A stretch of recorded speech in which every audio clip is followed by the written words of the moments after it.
All right.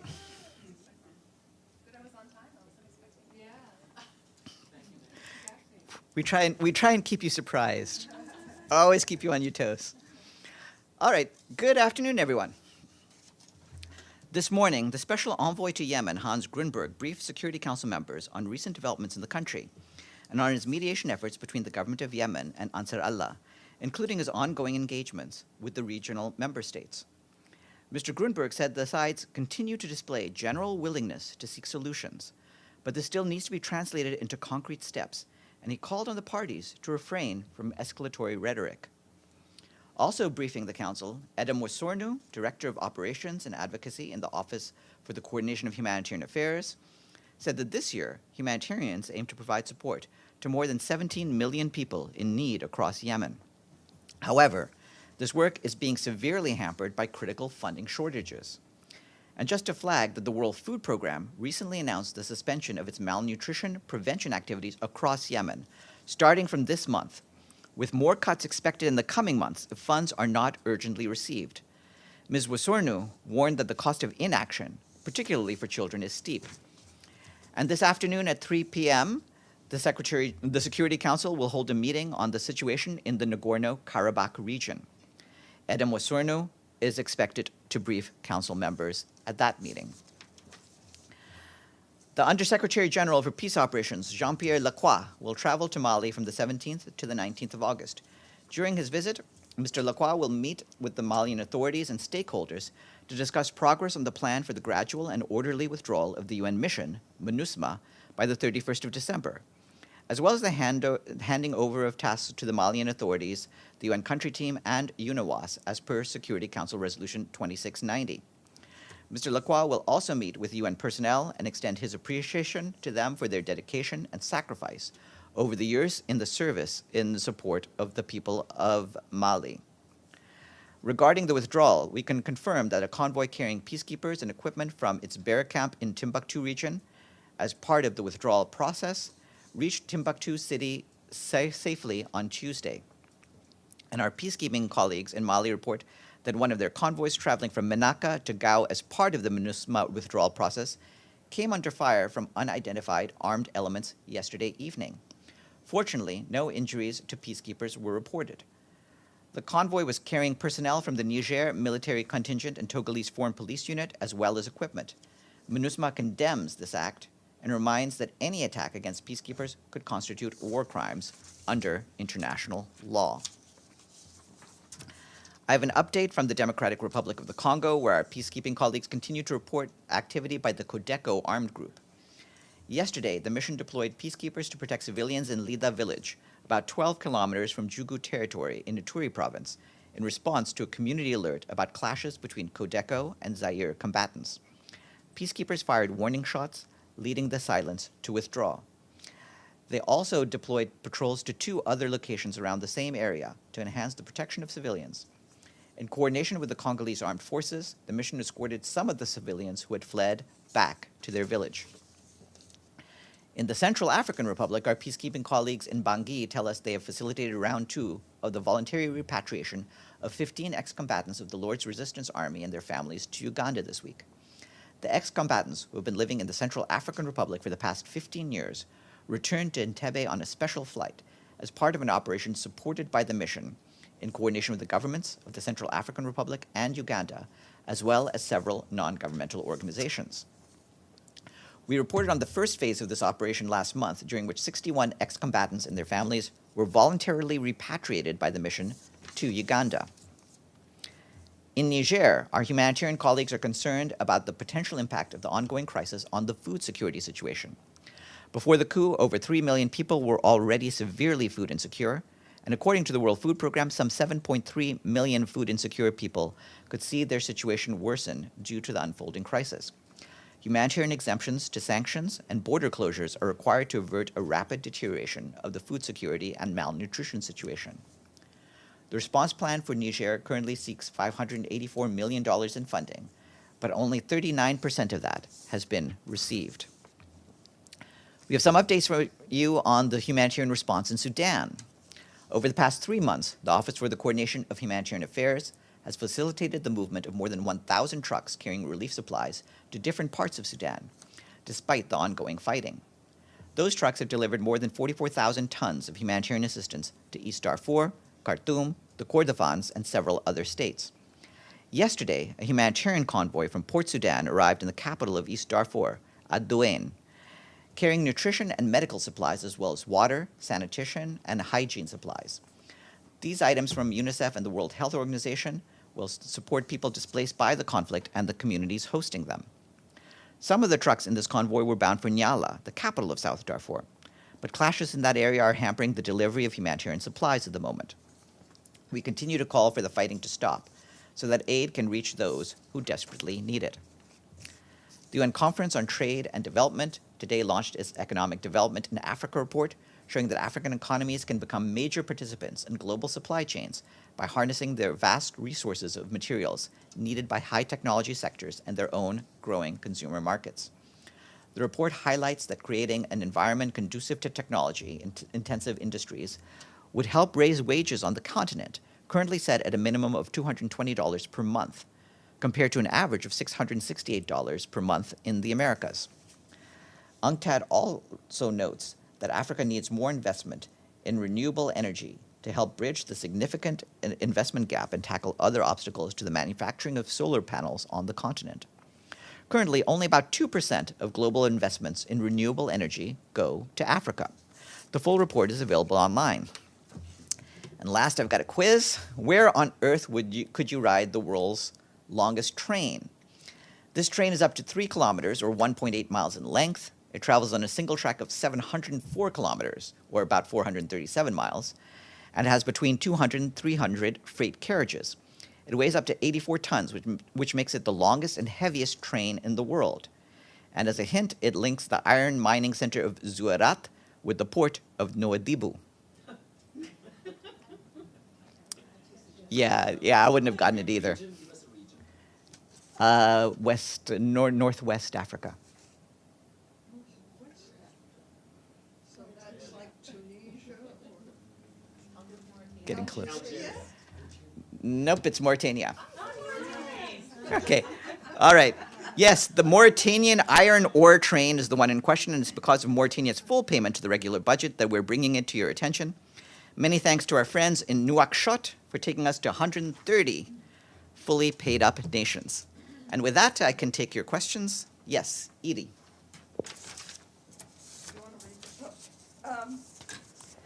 Thank you, Farhan. Does the Secretary General have any comment on Russian drones pounding grain storage facilities and ports along the Danube River that Ukraine has increasingly relied on as an alternative transport route for its wheat and other food to Europe? Well, of course, he's disturbed by the overall conflict, but certainly we're very concerned at signs that facilities for grain and other necessary foodstuffs are also being put under attack. He has already, as you know, raised his concerns about the potential rise in global food prices, and this does nothing to alleviate those concerns. Obviously, what he wants most is for a return to the Black Sea Grain Initiative and the sort of understandings that we had in place, and he's doing everything he can to see what can be done to make sure that food and fertilizer exports go out from both Ukraine and the Russian Federation. But acts like this make that sort of activity even harder. And on Sudan, you were talking about difficulties of getting aid into the country. Are there any new efforts going on to revive talks between the warring parties to try and get another ceasefire that might hold? Well, we continue to support the various discussions, including through our mission on the ground, UNITAMS. And we're working alongside the African Union, alongside the Intergovernmental Authority on Development, and we're trying to do what we can to bring the parties together Whether it's through an African Union process or through the Jeddah process, we would support that. But the difficulty for us has been getting both the Sudanese armed forces and the rapid support forces back to the table. Sherwin. Farhan, given the letter dispatched to the Security Council by the SG on Haiti and the restoration of the rule of law and the security situation there, what's his message in terms of the urgency with which he requires the Security Council to act on those recommendations now? It's very clear that in many parts of Haiti, in particular in the capital and in Cité Soleil within the capital, there's a crucial need for security just so that people can go about their daily lives without the threat of violence. And certainly the Secretary General has been encouraging nations to step up. He's welcomed the offers, including the one put in place recently by Kenya for involvement in a multinational police force, and we're hopeful that other countries will also step up with the appropriate personnel and facilities, and that we will have the Security Council also move forward on the recommendations that the Secretary General has now given. On the urgency of this matter, it's been urgent all along. For our part, we've been moving as much as we can to push nations.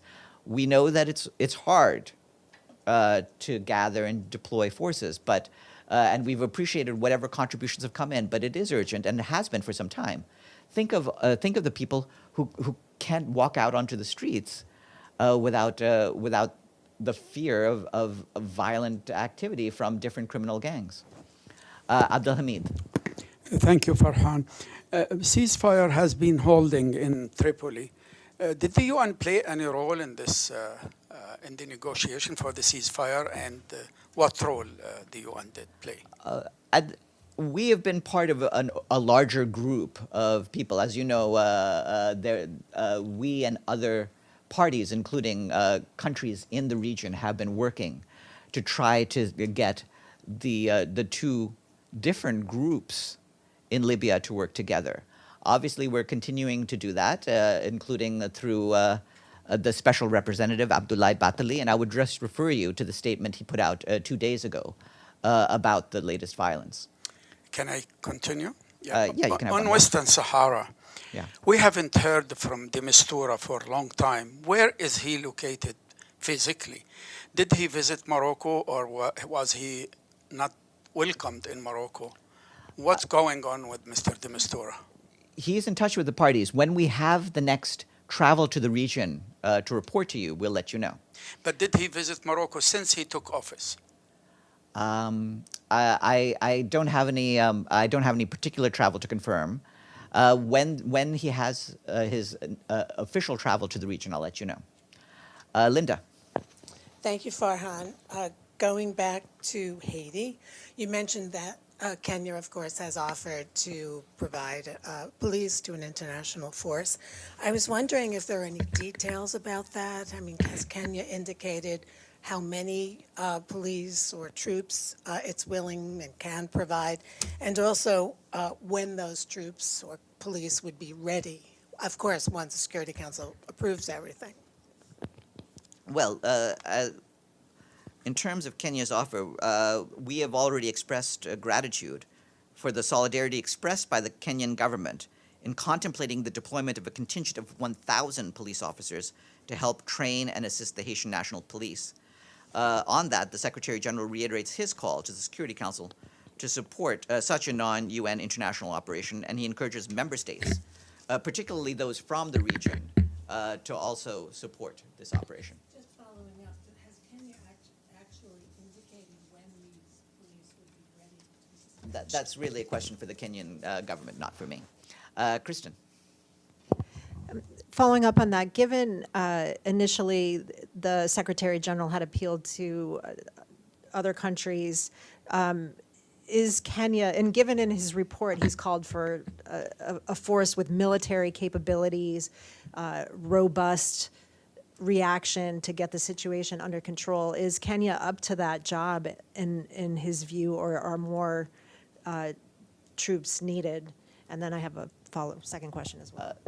I mean, we are appreciative of all of the various offers that are being put in. Obviously, it's important to have a police force and a training force that will have all of the needed facilities, including the necessary equipment, and that involves bringing different contingents and contingent-owned equipment together. That's part of a process, and we're trying to push that forward. And then on Mali, the Secretary General's report, we're waiting to see his recommendations on Mali as well. Do you know, is he waiting for the Lacroix to come back from his visit, or is it the latest tensions there hindering the report in any way, or when can we expect some updates on the situation there and what he foresees as the plan for drawdown? Well, certainly the report will go to the Security Council once it's ready, but even prior to that, possibly even later today, we hope, or tomorrow, we hope to have some more details about our withdrawals in Mali to share with you. Yes, please, Gregory. Thank you very much, Farhan. Will the United Nations be presented at BRICS Summit? Thank you. Yes, the United Nations will be present at the BRICS Summit in South Africa. We hope to have an announcement for you probably early next week about that. Yes. Thank you, Farhan. On Haiti, again, if other nations don't step up, is the Secretary General happy to see Kenya go it alone? Especially in light of the concerns raised by human rights groups, including UN human rights experts, on police brutality in Kenya, the use of disproportionate force, to name one, and the shooting dead of protesters. Well, regarding the question of going it alone, as far as we're aware, there are other countries, including Jamaica, that have been indicating their support, and we're waiting to see what sort of concrete offers will be made. Regarding human rights concerns, I just repeat what Stefan has pointed out to you, that we have a human rights due diligence policy, and we try to make sure that all of those who participate in UN operations, or in this case, in non-UN operations that are authorized or otherwise endorsed by the Security Council, meet certain standards. Yeah. Just to follow up on that, how exactly can you make sure? I mean, what exactly is the vetting procedure? And then I have got one more question. Well, this would not be a UN force, but certainly we would try to ensure that that there are certain standards put in place. Sorry, but how? We would have to be able to bless you. We would have to be able to make sure that there are certain standards for any force that is authorized or endorsed by the Security Council. Yes, Abdulhamid. Farhan, the Secretary General was scheduled or planning to visit the occupied West Bank and Gaza at the end of August, but this plan had been postponed indefinitely. Could you explain why it was postponed indefinitely? There's a number of travels the Secretary General will be making. We'll let you know about that in due course. That particular travel we do expect to happen later in the year, and we'll give you the details once those can be ironed out. Thank you. Yes, back to you. Thanks. On another topic, DPRK, tomorrow there'll be a debate in the Security Council. There will be UN briefers present. Do you know who they are? Yes, I believe that there will be UN briefers. I think that the basic briefing will be by our Human Rights Office. Obviously, we'll let you know once the speakers list is developed. What? Well, the speakers list is put out by the Security Council, and we share those with you. And with that, it's time for Paulina Kubiak to take over.